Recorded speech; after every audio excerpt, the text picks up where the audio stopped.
नमस्कार, Thakur study point में आप सबका स्वागत है। मैं आज आप लोगों के बीच लेकर आ चुकी हूँ साइकोलॉजी सेक्शन, जो कि नवंबर के टैट के एग्जाम के पॉइंट ऑफ व्यू से काफी महत्वपूर्ण होने वाला है। वीडियो को शुरू करने से पहले अगर आप मेरे चैनल पर नए हैं तो प्लीज चैनल को सब्सक्राइब करें, साथ ही बेल आइकन प्रेस करें और अगर आपको मेरी वीडियो पसंद आए तो वीडियो को लाइक एवं शेयर जरूर करें। चलिए वीडियो को शुरू करते हैं। सबसे पहला प्रश्न, पियाजे ने बच्चों के स्वनिर्देशित बातचीत को कहा है। पियाजे ने बच्चों के स्वयं की जो बातचीत होती है उसे क्या कहा है? इसका सही उत्तर हो जाएगा ऑप्शन बी, अहम केंद्रित भाषण यानी ईगोसेंट्रिक स्पीच। यहाँ पर ऑप्शन में दिया गया है निज भाषण। निज भाषण किसने कहा है? निज भाषण कहा है वाइगोत्स्की ने। वाइगोत्स्की ने बच्चों की जो स्वयं निर्देशित बात है उसे क्या कहा है? उसे उन्होंने कहा है निज भाषण यानी प्राइवेट स्पीच। बच्चों के स्वयं निर्देशित के बारे में दो जो साइकोलॉजिस्ट है उन्होंने बात की है। कौन कौन से? एक तो पियाजे। पियाजे ने कौन सा सिद्धांत दिया था? कॉग्निटिव डेवलपमेंट की थ्योरी पियाजे के द्वारा दी गई थी। और उसके बाद जो वाइगोत्स्की है, वाइगोत्स्की ने सोशियो कल्चरल थ्योरी दी थी।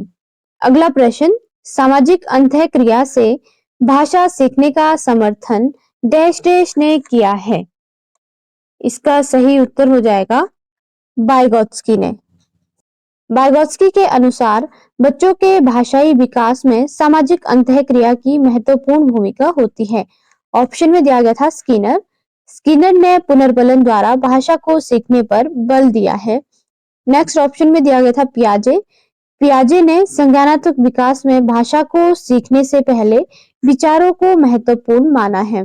लास्ट ऑप्शन में दिया गया था चौमास्की। इन्होंने बच्चों में भाषा सीखने की जन्मजात क्षमता का समर्थन किया है।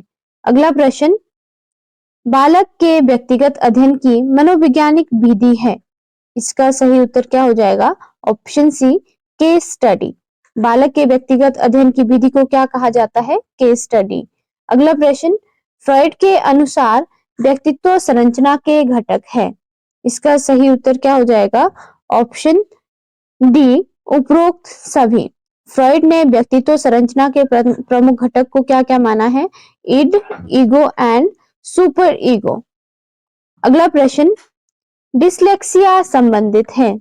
इसका सही उत्तर हो जाएगा ऑप्शन ए, पढ़ने संबंधी समस्या से। जो डिसलेक्सिया है इसमें बच्चे को पढ़ने से संबंधित समस्या उत्पन्न होती है। इसमें बच्चा 16 को 61 और बी को डी पढ़ता है। यहाँ पर दिया गया है गणितीय गणना से संबंधित समस्या। गणितीय गणना से संबंधित जो समस्या होती है उसे कहा जाता है डिसकैलकुलिया। आपको कैलकुलेशन से याद रखना है। डिसकैलकुलिया किससे संबंधित है? गणितीय गणना से संबंधित। उसके बाद यहाँ पर दिया गया है लेखन संबंधी समस्या। जो लेखन से संबंधित समस्या है उसे क्या कहा जाता है? उसे कहा जाता है डिसग्राफिया। लेखन से संबंधित समस्या को डिसग्राफिया कहा जाता है। यहाँ पर दिया गया है वाक क्षमता संबंधी विकार यानी लैंग्वेज डिसऑर्डर। इसे क्या कहा जाता है? डिस्फेजिया। अगला प्रश्न, खिलौने हेतु उम्र यानी टॉय एज निम्न में से किसे कहा जाता है? इसका सही उत्तर हो जाएगा ऑप्शन ए, पूर्व वाले अवस्था यानी अर्ली चाइल्डहुड। अर्ली जो चाइल्डहुड है उसे टॉय एज कहा जाता है। अर्ली चाइल्डहुड कब से कब तक होती है? 2 से 7 वर्ष तक होती है। उसके बाद दिया गया है उत्तर वाले अवस्था यानी लेटर चाइल्डहुड। लेटर चाइल्डहुड 7 से 12 वर्ष तक चलती है। इसमें जो ग्रोथ है ये स्लो होती है और मोटर स्किल जो है वो इम्प्रूव हो जाती है। Better thinking ability, social with friends, never along with parents. उसके बाद यहाँ पर दिया गया है शैशव काल यानी इन्फेंसी। जो इन्फेंसी स्टेज है ये कब से कब तक होती है? इन्फेंसी स्टेज 0 से 2 वर्ष तक होती है। अगला प्रश्न, होम्योस्टेसिस शब्द डैश डैश के द्वारा दिया गया था। इसका सही उत्तर हो जाएगा ऑप्शन बी, कैनन के द्वारा।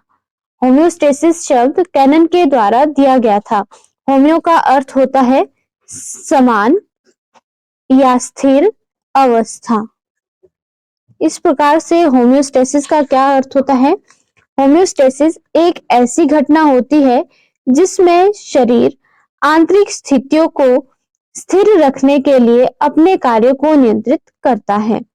अगला प्रश्न, विकास में वृद्धि से तात्पर्य है। इसका सही उत्तर हो जाएगा ऑप्शन डी, आकार, सोच, समझ और कौशलों में वृद्धि, विकास में वृद्धि होती है। अगला प्रश्न, तनाव और क्रोध की अवस्था है। इसका सही उत्तर हो जाएगा ऑप्शन बी, किशोर अवस्था। जो तनाव और क्रोध की अवस्था है ये किशोरावस्था होती है। किशोरावस्था 12 से 19 साल तक चलती है और किशोरावस्था को तनाव एवं तूफान जो शब्द है ये किसने दिया था? स्टैनली हॉल ने। कब? 1904 में प्रस्तुत किया था। अगला प्रश्न, आधुनिक मनोविज्ञान का अर्थ है। इसका सही उत्तर हो जाएगा ऑप्शन डी, व्यवहार का अध्ययन। आधुनिक मनोविज्ञान का अर्थ क्या है? व्यवहार का अध्ययन। अगला प्रश्न, निम्न में से कौन सा आनुवंशिकता से संबंधित कारक है? इसका सही उत्तर हो जाएगा आंखों का रंग। आनुवंशिकता के कारक क्या क्या हो सकते हैं? जैसे height, colour of skin and eyes और फिजिकल अपीयरेंस, ये सभी आनुवंशिकता के कारक होते हैं। अगला प्रश्न, कोलबर्ग का विकास का सिद्धांत निम्न में से किससे संबंधित है? इसका सही उत्तर हो जाएगा ऑप्शन सी, नैतिक विकास से संबंधित। कोलबर्ग ने कौन सा सिद्धांत दिया था? कोलबर्ग ने मॉरल डेवलपमेंट की थ्योरी दी थी। इसमें इन्होंने कितने लेवल दिए थे मॉरल डेवलपमेंट के? 3 लेवल। और स्टेजेस कितनी दी थी? 6 स्टेजेस। 3 लेवल कौन कौन से दिए थे?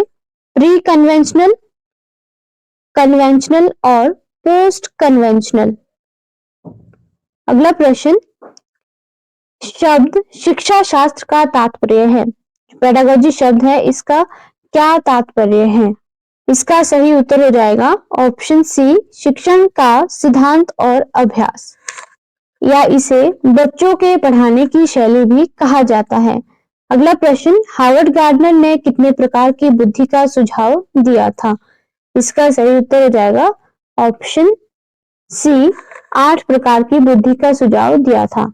अगर आपसे पूछा जाए कि बहुबुद्धि का सिद्धांत किसने दिया था? बहुबुद्धि का सिद्धांत हार्वर्ड गार्डनर के द्वारा दिया गया था, जिसमें उन्होंने 8 प्रकार की बुद्धि के बारे में बताया है। अगला प्रश्न, कौन सा आयु वर्ग किशोरावस्था को सम्मिलित करता है? इसका सही उत्तर हो जाएगा 12 से 19 वर्ष। अगला प्रश्न, क्रमिक विकास का तात्पर्य है। क्रमिक विकास है यानी सिक्वेंशियल डेवलपमेंट है, इसका क्या अर्थ होता है? इसका सही उत्तर हो जाएगा वह विकास जो निरंतर चले।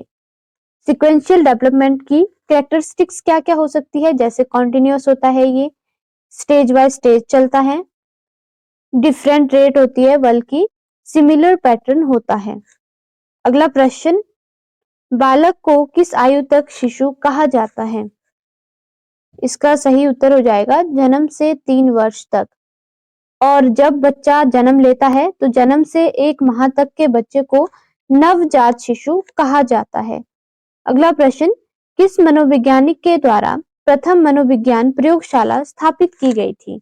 इसका सही उत्तर हो जाएगा ऑप्शन बी, विलियम वुंट के द्वारा। इन्होंने 1879 में जर्मनी के लिप्जिंग में मनोविज्ञान की पहली प्रयोगशाला स्थापित की थी। लास्ट प्रश्न, सृजनात्मक मुख्य रूप से डैश डैश से संबंधित है। क्रिएटिविटी किससे संबंधित है? इसका सही उत्तर हो जाएगा ऑप्शन डी, डाइवर्जेंट थिंकिंग से। डाइवर्जेंट थिंकिंग में कोई भी व्यक्ति एक समस्या को हल करने के लिए अलग अलग तरीके खोजता है। आज के लिए इतना ही, धन्यवाद।